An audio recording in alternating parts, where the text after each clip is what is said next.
대통령이 임명한 장관들도 밥을 사주시네요. 오늘 오찬 자리에서 정권은 유한하고 조국은 무한하다. 결국 정책도 받아들일 건 받아들이겠다고 했다는데요. 한번 보시겠습니다. 수고하십니다. 다들 바쁘실 텐데 이렇게 함께 또 해주셔서 감사드립니다. 이렇게 말씀드리면 어떨지 모르겠는데 우리 장관님들은 엄연히 문재인 정부의 지금 내각입니다. 개인 국까지도 계속 또 많은 역할을 해주시고 협조해 주십사라는 당부 말씀드립니다. 오늘 좀 편한 시간 됐으면 좋겠습니다. 예, 우리 옷들도 벗으시고 편하게 식사를 하십시다. 감사합니다. 예, 우선 저고리를 벗고 우리 총리 권한대행님의 말씀을 듣도록 하겠습니다. 저도 안 벗고 얘기했더니 편안하게 옷을 벗고 식사하자라면 고위공직자분들은 벗기가 참 쉽지 않아요. 이게 농담이긴 하지만 말이죠. 긴장되는 농담이죠. 그렇죠. 이제 옷 벗자는 게 이제 직책을 내려놓잖아 뭐 그런 이야기가 이제 비슷해지니까. 근데 참 좋은 모습인 것 같습니다. 저는 네. 역대 이런 모습은 보지를 못한 것 같아요. 네. 사실 이제 그 전임 정부에서 임명됐던 국무위원들이 이제 새로운 대통령이 이렇게 밥을 사는 거, 이 밥이라는 게요, 어떤 인정이 사실은 밥에서 나오거든요.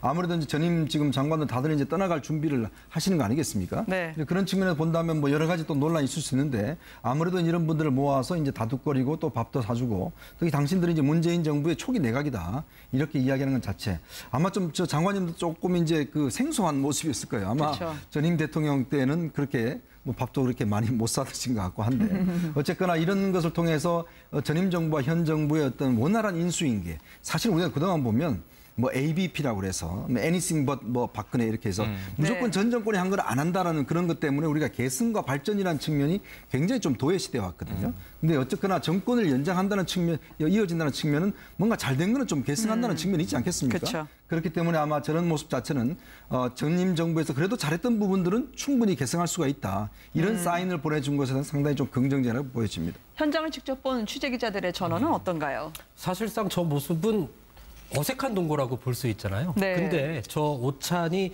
사실은 이 국무원들과 갖는 처음이지만 마지막 오찬이 될 확률이 높습니다.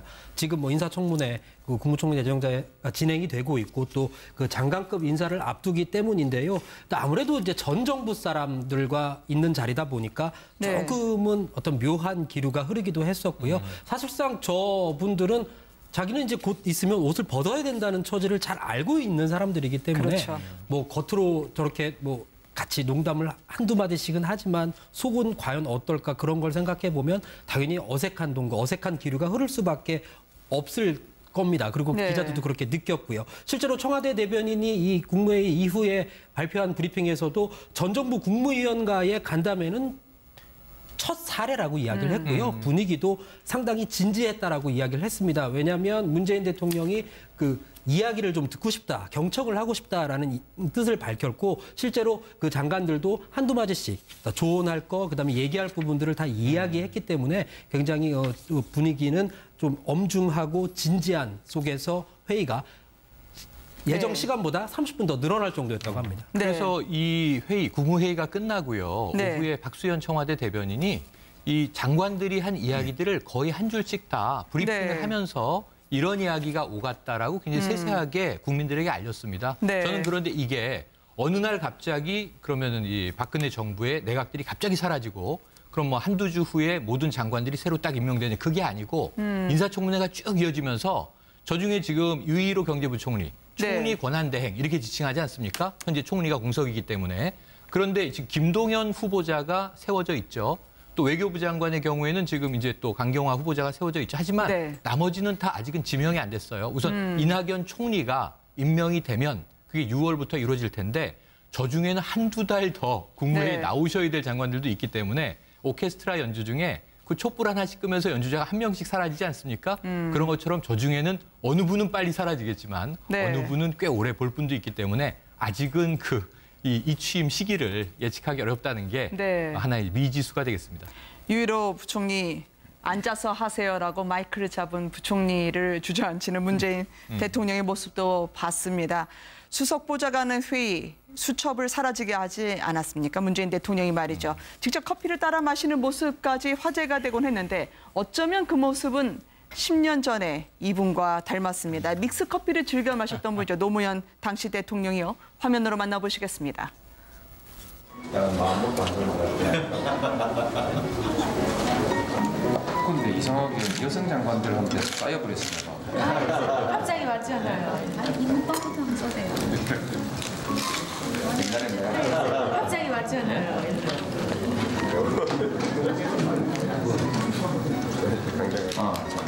박수승은 장관이야.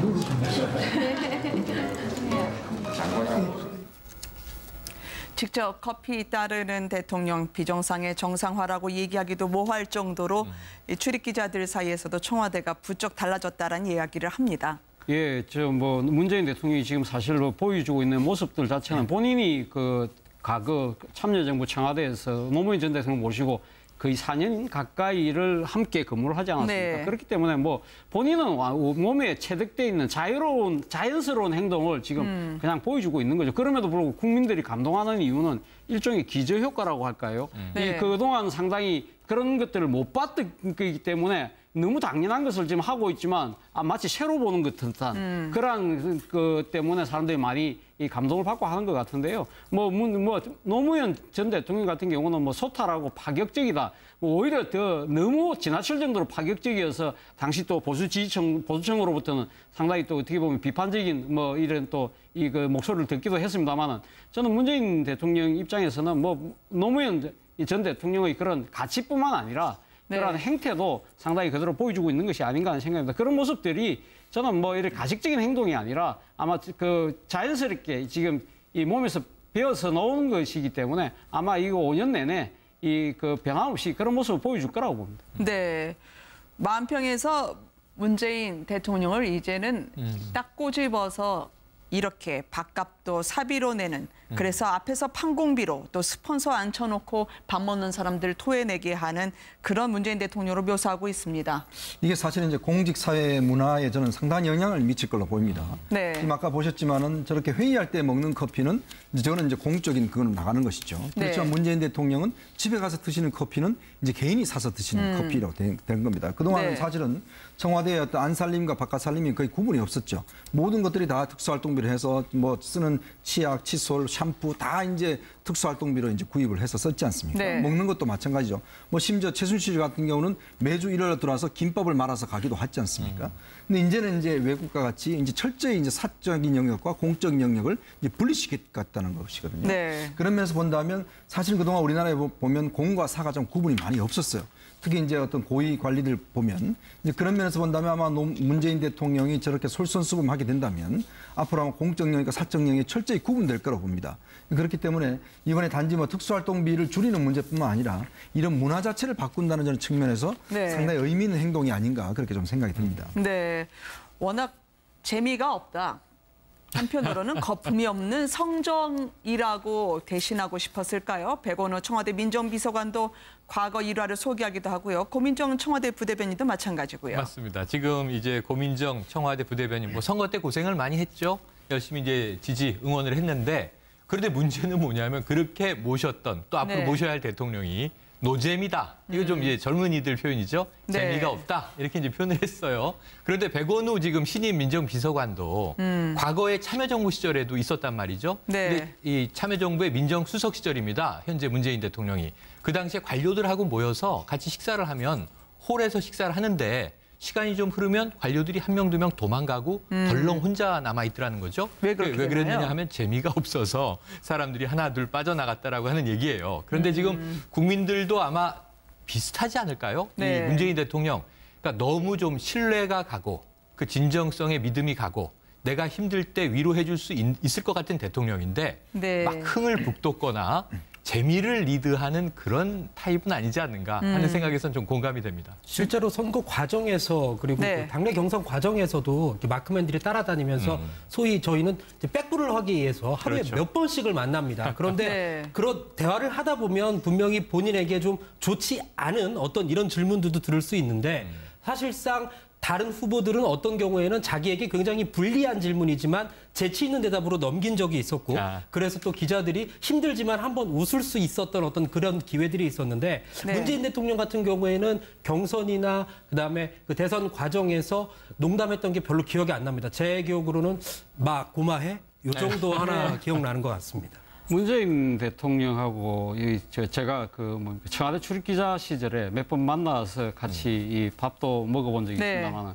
이 문재인 대통령이 생각보다는 이 사람들에게 좀 낯을 가리는 스타일이라서 이 참 곁을 주기가 쉽지는 않은데 나름대로 본인이 한번 이렇게 마음을 내려놓고 만나서 이렇게 편안하게 대할 때는 상당히 재밌는 이야기들도 많이 하시더라고요. 제 개인적인 경험이 그렇습니다. 네. 워낙 자기 대신으로도 임종석 비서실장을 춘추관에 계속 내려가게 하고요. 참 전화를 해도 혹은 전화번호도 알 길 없었던 김기춘 전 실장하고 너무 비교가 될 것 같습니다. 그렇죠. 아무래도 이제 이렇게 어떤 이런 소통 자체가 이제 일상화되면 상당히 이제 우리 국민들이 원했던 그런 청와대의 모습, 그런 대통령의 모습이 이제 보여지는데 사실 그렇지 않습니까? 이게 어떤 지금은 상당히 이제 예전에 비교해서 새로운 모습이지만 이게 이제 오래되다 보면 국민들은 당연한 모습으로 이제 바라보거든요. 그럼 또 국민의 눈높이는 또 한 단계 더 올라갑니다. 예를 들어서 당연히 저런 소통 행보뿐만 아니라 좀 더 유능하길 원하는 것이죠. 그러니까 오바마 대통령의 인기가 계속 상승 곡선을 그렸던 것도 보면 당연히 저런 어떤 그냥 평범한 행보뿐만 아니라 또 순간순간 어떤 정책의 면에 있어서 뭔가 또한 새로운 정책을 하면서 국민들한테 또 어필했던 측면들이 또 있거든요. 그렇기 때문에 저는 아마 이런 어떤 소통의 행보는 아마 이제 올해 한 9월이나 정기국회 들어가면 대충 국민들이 이제 당연한 걸로 또 여길 겁니다. 이제 그때부터는 정말 여당과 그다음에 청와대가 얼마나 유능하냐 그리고 얼마나 새로운 정책과 또 국민들의 입맛에 맞는 것들을 하느냐 이런 것들을 내놓은 데 따라서 좀 점수가 또 달라질 것이거든요. 그래서 항상 고민이 뭐냐면 아주 못하면 조금만 잘해도 잘해 보이는데 처음부터 너무 잘하면 그다음부터 조금만 못해도 많이 못해 보인다는 것이죠. 그렇기 때문에 이제 눈높이가 그만큼 높아졌다는 것도 사실 청와대한테는 좀 상당히 부담일 겁니다. 네, 조용하고 일명 노잼이고 그렇지만 전체 청와대가 소통하게 하는 윤곽을 잡아내고 있습니다. 트위터로 깨알 소통을 하시네요. 문재인 대통령이 지금 딱새 많은 분들이 이거 부하하고 나서 찡찡이가 물고 가면 어떡하나 같이 고민을 해줬는데 이제는 출입 제한 조치가 풀렸다는 트위터를 보게 됩니다. 지금 그 딱새 그 새끼들이 성장해서 이제 날아갔으니까 이제 더 이상 찡찡이의 출입 제한 조치를 풀겠다라고 이제 얘기를 한 거죠. SNS를 통해서. 사실 문재인 대통령의 이 반려묘 그리고 반려견 사랑이 참 대단합니다. 다 아시다시피 지금 그 퍼스트독이 된 토리 말고도 집에 양산에 가면 마루가 있잖아요. 분양의 마루가 있는데 문재인 대통령이 2014년 12월에 페이스북에 또 이런 글을 남겼습니다. 어느 날 마루가 있는 마당으로 낯선 강아지가 계속 개가 오더랍니다. 그래서 저 개가 왜 올까 했는데 뒷동산을 마루랑 올라가는데 짖다만 어떤 그 정자 밑에 자꾸 멈춤멈춤 걸어서 봤더니 거기에 강아지 7마리가 있었던 거예요. 그러니까 그 일화를 페이스북에 소개하면서 그래서 계속 왔었구나라고 이야기를 합니다. 그리고 그 강아지의 이름을 지순이라고 지었습니다. 그 강아지 아기의 엄마죠. 왜 지순이라고 지었냐면 마루만 졸졸졸졸 쫓아다니고 정말 사랑이 지순하다. 그래서 이제 지고지순하다 그래서 지순이라고 이름을 지었다고 얘기를 하고요. 저 강아지 7마리는 또 트위터를 통해서 이 가까운 분들에게 또 다 또 분양을 했어요. 그래서 그분들이 그때 분양받은 강아지의 사진을 또 올리면서 또 문재인 대통령에게 우리가 잘 키우고 있습니다라는 어떤 그런 보답의 메시지도 전달할 만큼 문재인 대통령의 어떤 이 반려동물의 사랑은 정말 대단하다고 소문이 나 있습니다. 네, 김jo수 여사에 따르면 문 대통령의 과거 술버릇은 술에 취하면 마루하고 1시간, 2시간 계속 시간을 보내는 것이라고 했는데요. 퍼스트 도그라고 해서 따로 계급장 달아주지 않겠다. 개 사료까지도 내 월급으로 하겠다는 문재인 대통령입니다.